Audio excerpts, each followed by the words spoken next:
boxing consultant, Justin McRay. Jay, what's going on, man? What's up? How you doing? Man, chilly, man. Had to bring you on, man. I wanted to get your knowledge, and I wanted to have you speak on a couple of things because I wanted to get your take on certain things that's going on in boxing. You know, I wanted the people to have a different outlook of what's going on instead of listening to people that's putting out possibly propaganda. So I decided to go to a person that actually this is what they do. So, that's why I decided to bring you on. So, we gonna talk about some things, and then we gonna let you talk to the fans, talk to the subscribers. They have some questions for you. So, all right, Jay, did you get a chance to check out the undisputed match between Taylor and Ramirez? If so, what was your take on it? That fight was sensational, man. It was a lot of back and forth work. I think if it wasn't for the two drops, that would have been a draw. I mean, now that fight was good. It was a very good fight. In boxing at this point in time, boxing needs that. We need fights like that, action packed, filled with a lot of talent. Back and forth talent, a lot of skills. We need that in boxing. So that was a great fight that Top Rank put on. Yeah, I would have to agree. It did live up to the expectations, basically for a fight that basically got put together sort of like on short notice, the way they had to find a venue and put it together. This fight was originally supposed to be at the MGM Grand, and then all of a sudden it got put at the Virgin Hotel, and I was it's a little trouble with people getting tickets and everything. So is that the new thing now? Do you know anything about why it was so hard for people to get tickets to the fight? On The Virgin Hotel is the old Hard Rock. So the city capacity probably is only like 2,500. So based on the fact that, I mean, I don't know if this is why they did it, but if I had both of those fighters signed to me as a promoter at this point in time, I would go small too, because neither one of the fighters are really built to where they sell 15,000 seats. So going small like that, this is something that you want to show on television. It's a television fight. It's not a fight that you have for television and you have to sell tickets. Based on the fact that, like I said, but they're not really built up to the point to where they sell 10 to 15,000 seats. But after they just fought, after this fight that they just had, they gonna do some numbers because a lot of people want to see them again. Some people wouldn't mind coming to see them in person. So I think it's a real good builder for the future for Ramirez. Well, let me ask you this. This was sort of like Taylor's, I wouldn't exactly say his American debut, but this was sort of like a platform where everybody could see him because he was virtually unknown until the Regis Prograis fight, and then he defeated Regis Prograis. Do you think with his performance, and then due to the fact that the fight was televised on ESPN, do you think Taylor made a name for himself? And do you think that he's a force to be reckoned with at 140 for however long he's going to stay at 140? He's the king at 140. So and he got a lot of skills. I wouldn't mind seeing them mix it up again. To be perfectly honest with you, I think that they can mix it up again.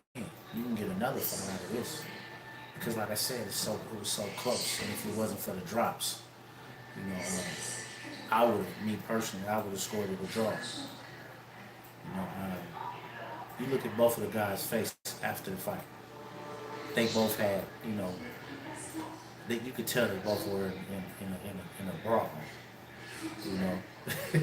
if you don't even know anything about the knockdowns, and you just seen both of them face, and you knew that they both had fought, you would say that I don't know who won. So Jay, do you think Josh Taylor should immediately make the climb to 147, or do you think he No, got some work at 140? I I think he should work at 140 for a couple more fights, a few fights, and I mean, then move up. I don't think he should go knocking on Terrence Crawford's door. Not yet. I don't think so. Do you remotely think he would be ready for a That's fight just against? my opinion. Do you think he, even at this point, remotely has a chance at beating Terrence Crawford? Me myself, honestly, I don't. Not not right now. I just told you. I just said I don't think he should go immediately after this fight knocking on Terrence Crawford's door. I mean, like, you know, he still got Ramirez was a handful for him. Even though he fought he fought like a technician.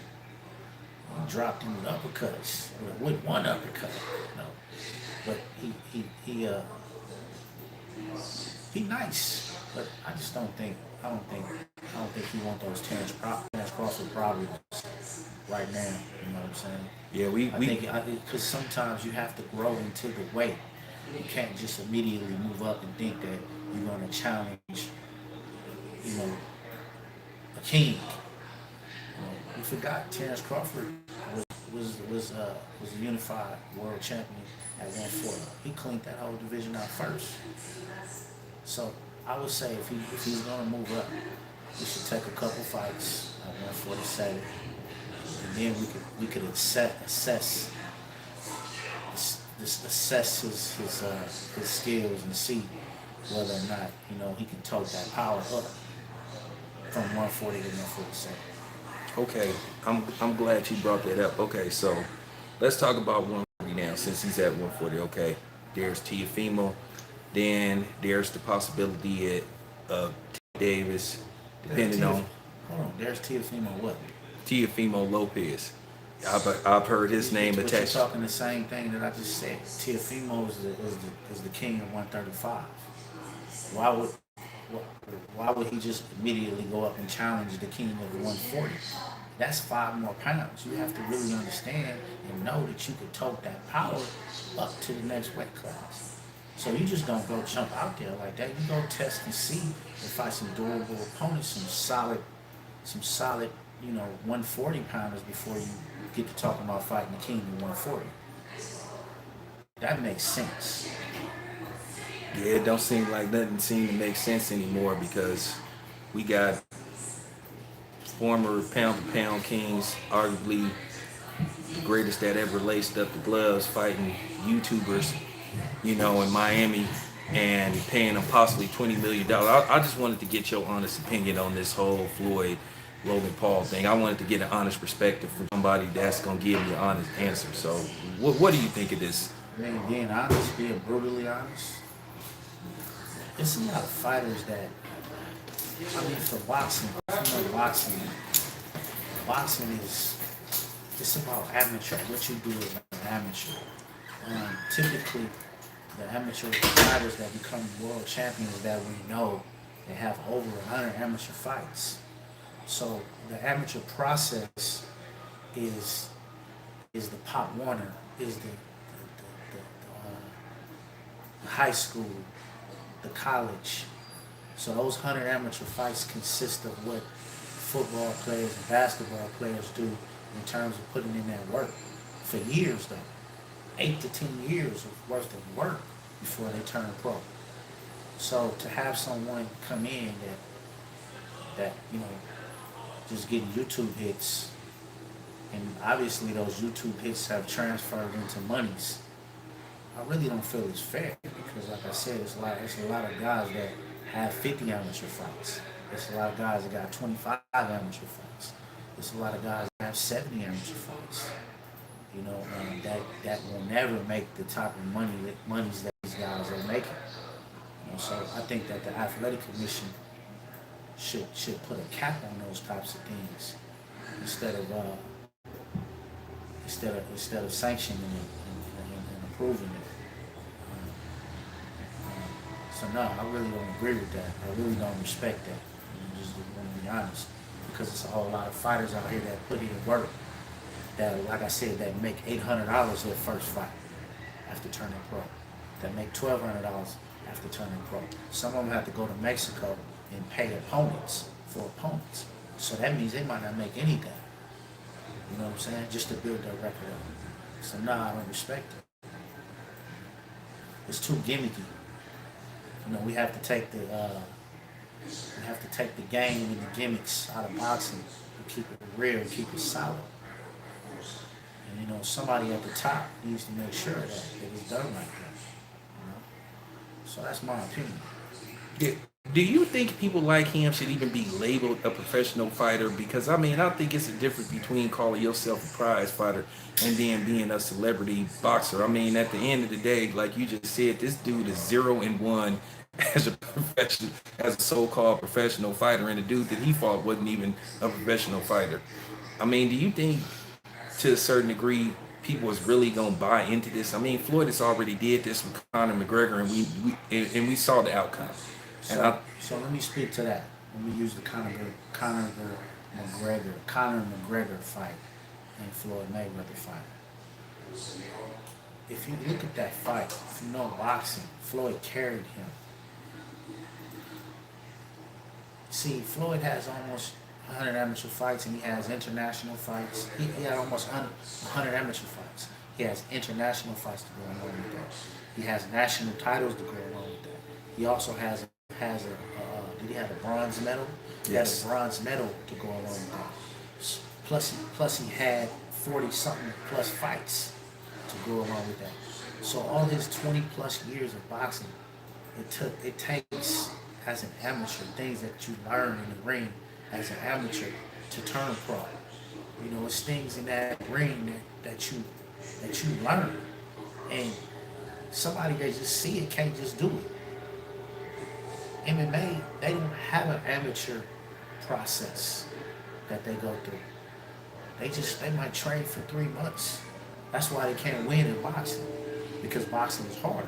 They might can win in wrestling, they might can win in kicking, but the boxing aspect, the boxing part of MMA, that's why you don't see too many MMA fighters with hands.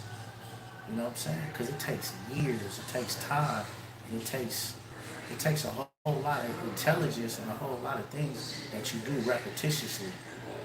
You know, as an amateur to become a pro.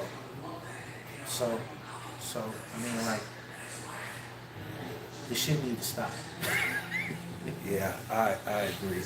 Okay, Jay, I gotta ask you this question because you kind of know what's going on, but a lot of people was just taken back, and most of us were shocked. I called and told you I was shocked when I heard the news that it would be Manny Pacquiao fighting Errol Spence instead of Terrence Crawford, because most of us believed that Manny Pacquiao and Terrence Crawford was on the way, and then something abruptly happened where you just heard all kind of different stories about Abu Dhabi, or Saudi Arabia didn't have the money, and then all of a sudden it just comes out of nowhere. Manny Pacquiao, Errol Spence. I think August the 21st. Just what do you think happened with why the Terrence Crawford fight with Manny fell through, and then all of a sudden Errol Spence uh, got the fight? Like you said, I mean, I assume it's the money. I mean, typically when fights like that don't happen, it's the money. Somebody ain't fair with it. Somebody not comfortable with the split. The split ain't how it's supposed to be. You know, I haven't really dived into this, but who's putting the fight on? Showtime This is Fox? this will be, from my knowledge, they're saying this will be Fox. So Fox put the money in. Al went to Fox, convinced Fox to put the money in. I don't understand why ESPN didn't put the money in. So that's the difference. You know, these type of fights like this, I mean, Manny Pacquiao's an average 500,000 pay-per-view draw. So, I mean, it makes sense. It makes sense to guarantee him 10, 15,000, so, excuse me, 10, 15 million, and then guarantee his opponent a certain amount and then you put the work in to sell it. And I think Fox is a perfect platform to do it. I mean, I think ESPN is a perfect platform to do it. I think Showtime is a perfect platform to do it. To seek outside an outside investor who's really who's really not into doing this is kind of, I wouldn't do it. Me personally, I wouldn't seek an outside investor. I would go where the network that puts the money up, they know how to do this types of thing. I mean, you look at Wilder versus Fury too. That fight did good numbers, you know. But that was ESPN and Showtime that got together and did it, got combined, you know. Do you think it's really difficult to get a lot of these deals done? And I want to ask you, now that it seems like Bud is the odd man out once again. Bob Arum recently said that he felt like a fight with Sean Porter wasn't sellable, and then you know he said basically the people couldn't come up with the money, um, you know, in Saudi Arabia. So I want to ask your take. Uh, what do you think Terrence Crawford should do? Because a lot of people, his fans, are wondering what should he do and what's going to be the next move. Because it just seems to appear that he seems to have been frozen out or whatever the case may be. There seems to be a thing with him not being able to get the big fights on what Errol Spence called the opposite side of the street. So I just want to get your take on everything. I mean, I wouldn't even, you know, if I was in Terrence Crawford's position or if I was advising Terrence Crawford, I just tell Terrence Crawford to keep doing what Terrence Crawford do. Obviously, it's worked for him. You know, I don't think he's starving over there. He's called Errol Spence out in every way possible. You know, if me and you want to fight, or you know, if it's somebody that want to fight me, and I publicly let everybody know we can get down. If I go to where you are, if I go to your fights, like Terrence has done, went to Errol Spence's fights and tried to call him out. If I've done all the things that I can do to make this happen, what else am I supposed to do? I'm gonna keep my title and stay in my lane. And no, you're not gonna lowball me at the same time. You know, just because your numbers could be slightly better than mine, or because you had an opponent to make your numbers look a little slightly better than mine. That doesn't mean that you're gonna give me whatever you wanna give me. Cause I ain't broke. I ain't hurting.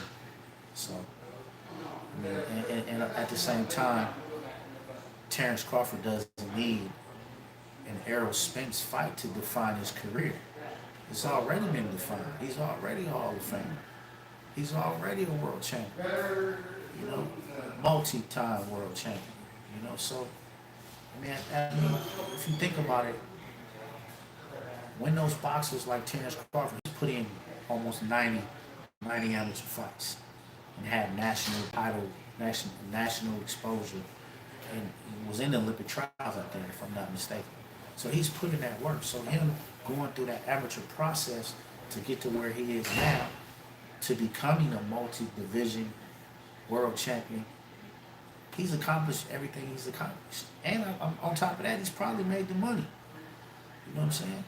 I don't let, I know boxing, so I don't let Errol Spence and all of the PBC guys, all the PBC YouTubers, I don't let that, you know, I don't let that motivate me, or, you know, my opinion. You know, I know exactly that he ain't hurting and he's paid, you know, just based off all the work that he's done, that he's put in.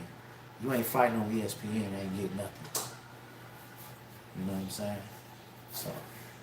Yeah, I'm glad you brought up some of the people that's playing the background because I wanted to get your take on people in the media that have clearly taken sides, and I think they become part of the problem as far as saying who should get what and who should get this. I wanted to ask you, what's your opinion on people in the media that's supposed to be objective, basically blatantly choosing sides, which something I've learned not to do is just call it right down the middle. And I agree with what you say about Bud shouldn't just take whatever is thrown at him. But do you feel like some people in the media have played a role in where we are now, to where you got the fans that made personal attacks versus Bud versus just acknowledging him as a fighter?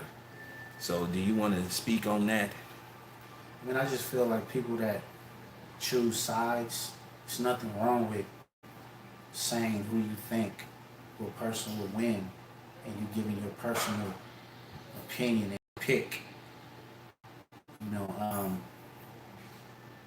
to down a man that gets in the ring when you ain't never gotten that ring, and when you don't get in that ring on a consistent basis, you don't love boxing, and you don't need to be in boxing. Nobody that don't love something don't need to be in it. So me, I never I hear people call fighters bums. I never call a man a bum that get in the ring on a continuous basis that put his life on the line. And what you do at the same time, if this is your means to make money, covering fighters, you limit yourself. You have fighters that hear the shit that you say about them is bad or negative, and they don't respect you. So then they don't want to do an interview with you. The people that love boxing, people that cover boxing, they don't say nothing bad about nobody. They don't dry cap. They don't do none of that. They don't say nothing bad about them. They always say something positive, or give them the opportunity to speak on what they want to speak on. And I've been seeing a lot of that. You have a lot of guys that they just like their favorite fighters, and they down the other fighter, but then they want to cover fights. They want to cover the whole event. You knock yourself out of that place to be able to cover these fighters, to be able to get interviews with them. I mean, I label you as a bad interview or a bad journalist, because you're not supposed to say anything bad about a man that's getting in there risking his life on a continuous basis. That's just how I feel. I don't know if that makes sense. Yeah, it make a lot of sense. So now I don't know if you heard. I wanted to ask you, do you find something a little peculiar about this? Now, in case you don't know, Manny Pacquiao got reinstated. They gave him the WBA, I think, super title back that they stripped him of because of inactivity and him allegedly trying to set up a deal with Conor McGregor. So now it looked like this fight with Errol Spence is going to be for a title. But the question I was wondering is, okay, well, why when you heard about him possibly fighting Manny, this didn't come up? No, I know where you're going with this. Why they didn't do it when it was when Bud, when they heard that Aaron was trying to put a fight together with Bud and Manny? Why the WBA didn't give him back his status for that? Why are they doing it now for Spence? See, that's not cool. That's not cool. That shows that we have problems in boxing with these belts and these people that run these belt councils. They should have given it to. They shouldn't even stripped him. As far as I'm concerned, he's done so much in the sport. Just because he can't get a fight set, he's negotiating. He's out here trying to get a fight. They should have never stripped him in the first place. How you gonna strip somebody and then give it back to him? That don't make sense. I ain't never heard of that, have you? You strip a fighter and then give it back to him? You strip him for a reason, and you never give it back. He got to fight for that title. So you saying they elevated him back up to super because Yep. he's fighting Errol Spence? Yes. So why they didn't elevate him back to super when they heard that he was trying to fight Terrence Crawford? That's a question a lot of us objective boxing fans is asking because a lot of us felt like something was strange going on behind this. So, I wanted Because I that. thought Progress got that. Is that his name? Uh, Was it no, it's Ugas. Oogies? I kind of mixed them up. Yeah, I thought Oogies got the title, got the super. Well, they took it away from So they took it away from him. from my knowledge. They reinstated Manny as super champion. Ugas might still have the regular champion, but Manny didn't have the title at all. So it's kind of gonna be for a title. But then Hold on, again, let me get a bottle.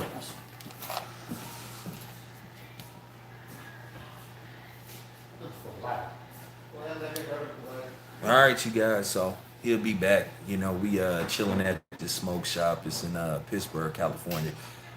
When he gets back, we gonna ask him a couple more questions, and then we gonna let you guys ask him some questions. This guy has a lot of knowledge. He's from the Bay Area, and we gonna get to the bottom of things. All right, so. So Yeah, so that's the latest thing. It was announced that this is a title bout with Errol Spence versus Manny Pacquiao. So, like I said, a lot of people's just scratching their heads. So, that don't make sense. That's what I'm saying. They need to get rid of that super. I mean, they need to get rid of the super. They need to get rid of the silver. They need to get rid of the intern, whatever. They need to get rid of those things and just have one belt. Period. Point blank.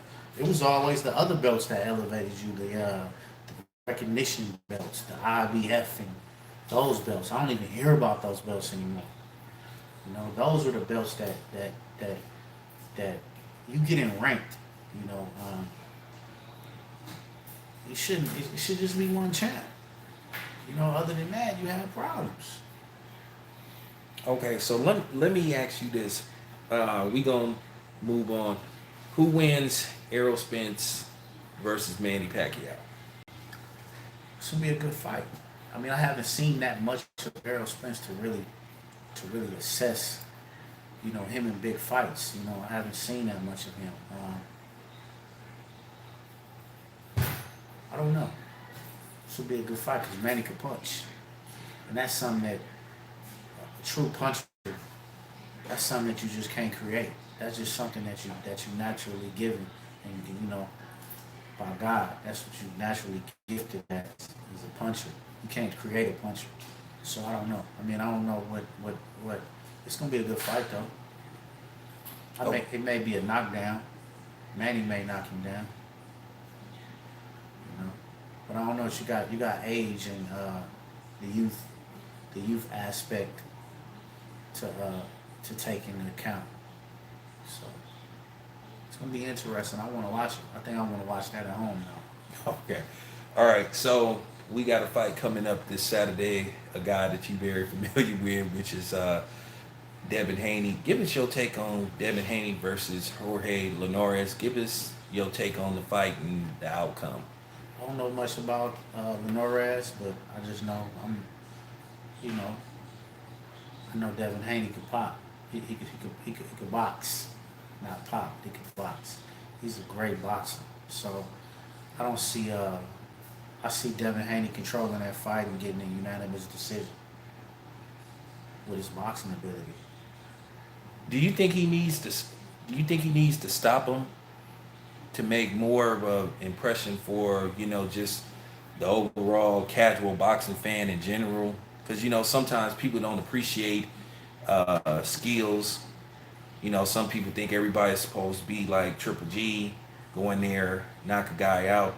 Do you think Devin Haney in this particular fight, because he didn't get the stoppage versus Gamboa, do you think he needs to stop Linares due to the fact that Linares, who was giving Lomachenko all he can handle, and possibly if he wouldn't have got stopped, might have had a chance to win that fight? Do you think Devin needs to go in there and try to get him out of there just so he can send a message to everybody, let people know he's here, or just do what Devin Haney does best, box a person's ears off? I just want him to do what he does best and be great at that. You know, the knockout will come if it's there. You know, you don't rush a knockout, going in there trying to worry about what the boxing fanatics are saying. Typically, a lot of the boxing fanatics don't know nothing about boxing, so they don't understand that it's boxing. The word is boxing. You know, the boxing comes first. You have to learn how to control that ring. You have to learn how to use your jab. You have to learn how to use your combinations. You have to learn how to use your pivots and all those things. Him getting a win can't take nothing from that. And I think he'll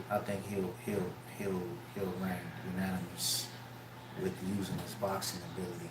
I think he has tremendous boxing ability, and like I said, the knockout will come if it's there.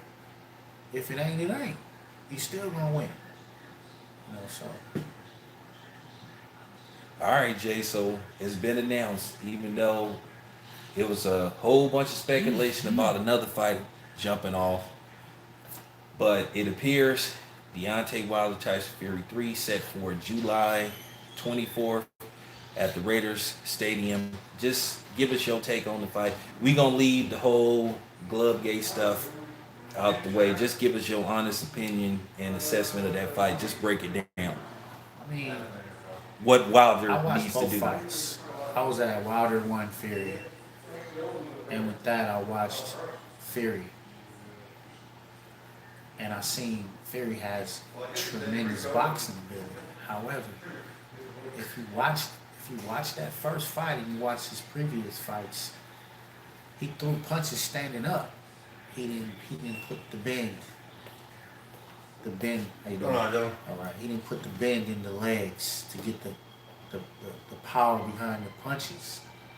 So what I seen in the second fight, I seen that. I seen him use his jab off of the bend, off of the bending of the leg, off of the. He had a stronger jab. He didn't have all of that at first, so he changed. He learned something, and he learned how to avoid Wilder's right hand by staying on Wilder's outside jab, and he used his jab to take away, to nullify his right hand. So, but what I seen from Wilder did nothing different from the first fight. It was no change.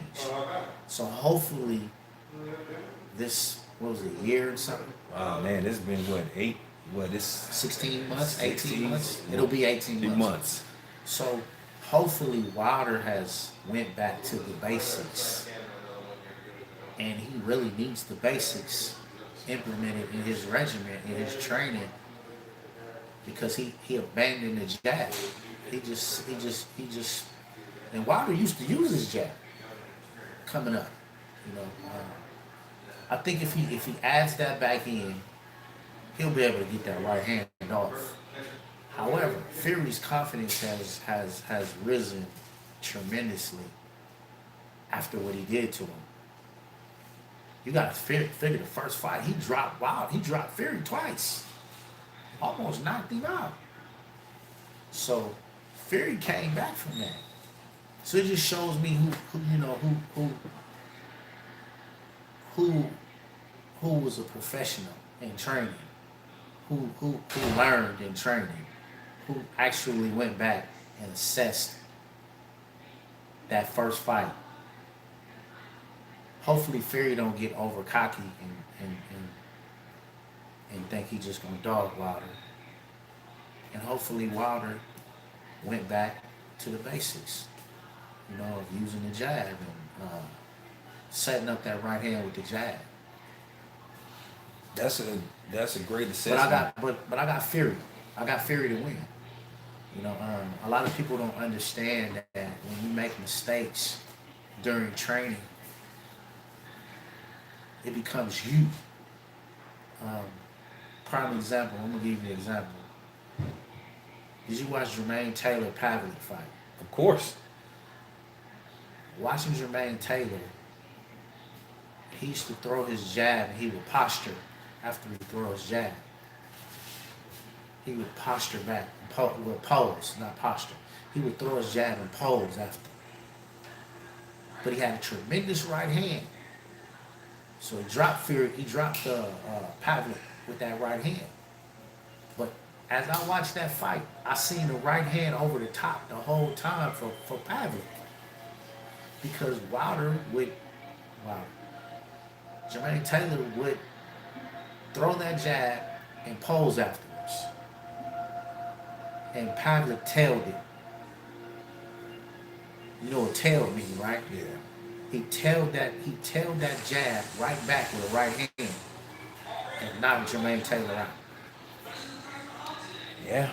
Yeah, So you did. so you know. But let me ask you this. So I'm saying the point that I'm trying to make, when you doing things in the gym and you're making mistakes in the gym, that's why it's key and important for you to, when you're training, to not make mistakes. Don't practice bad habits in the gym.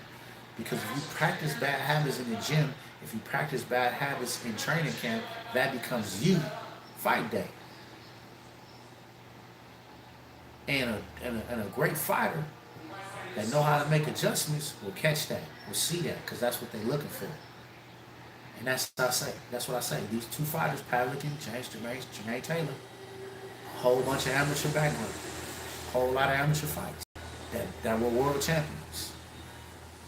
It's things in the ring that you learn as an amateur, as a kid, that turn you into a pro. And these are the things. Okay, I've seen Wilder working on some new things because he's with Malik Scott now. Now I've seen him working on body shots, more setting up his jab and working the body to try to set up the right hand. Do you think you kind of said that Wilder got predictable and Tyson was waiting on him to try to come with the right hand? But I seen now that he's working on some things. He's working on patience, and I think that can help him tremendously. Fury had a great trainer. You could tell Emmanuel Stewart's nephew learned from his uncle. He's a student. He's a student on how you. What he did, he gave Fury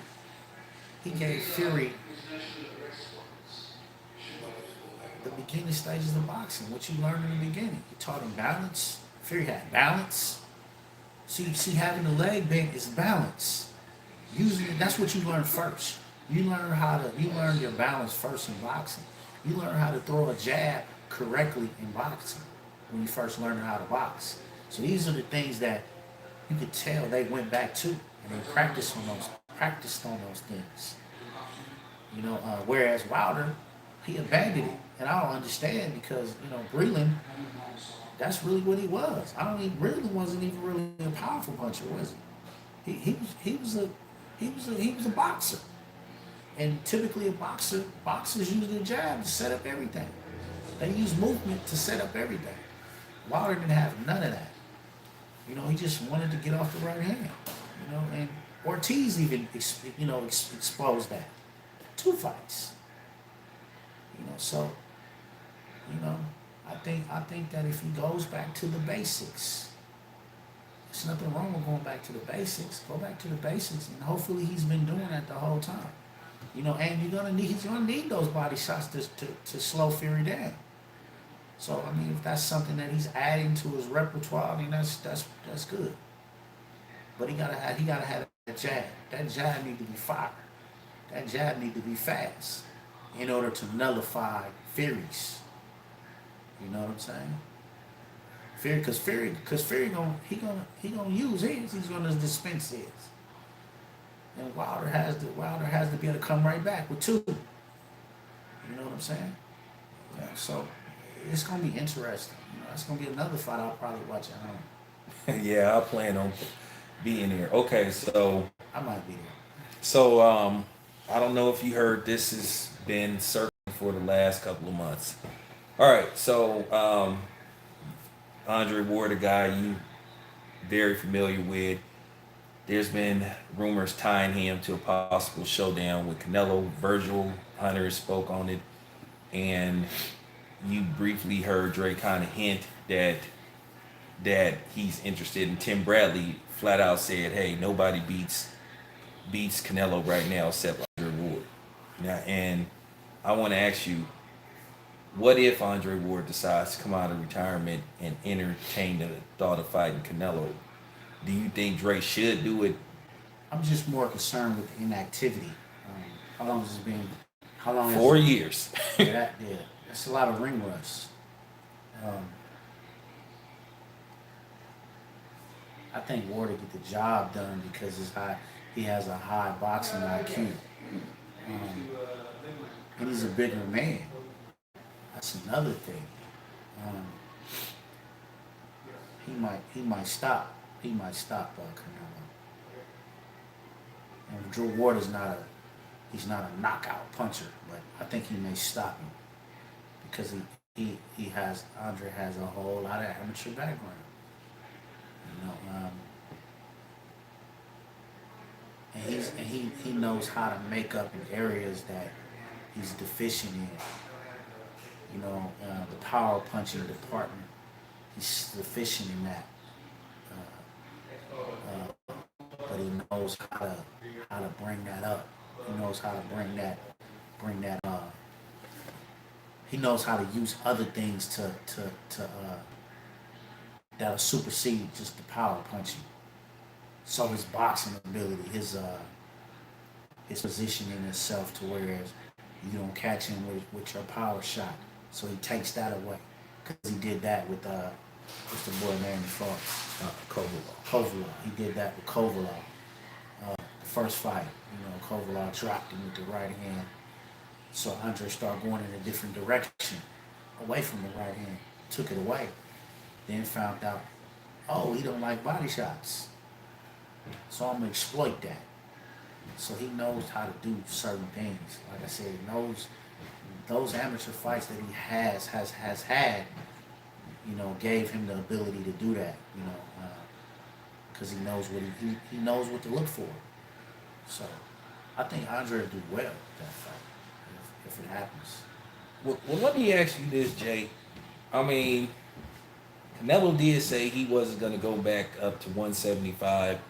Then we all know that Dre finished his career at 175. So if this fight was even to remotely get, you know, at least negotiated, it probably would have to be what a catch weight. And we all know that, you know, with Canelo puts a lot of stipulations in contracts. Do you think he would try to possibly, you know, take advantage of Dre as far as negotiations go, as far as weight and rehydration? Because, and then the thing is, when you fight Canelo, you kind of worried about how Canelo's fights are scored, because I've seen quite a few fights where you just question the scoring, and you just wonder, will Dre have a chance to actually win this fight fair and squarely?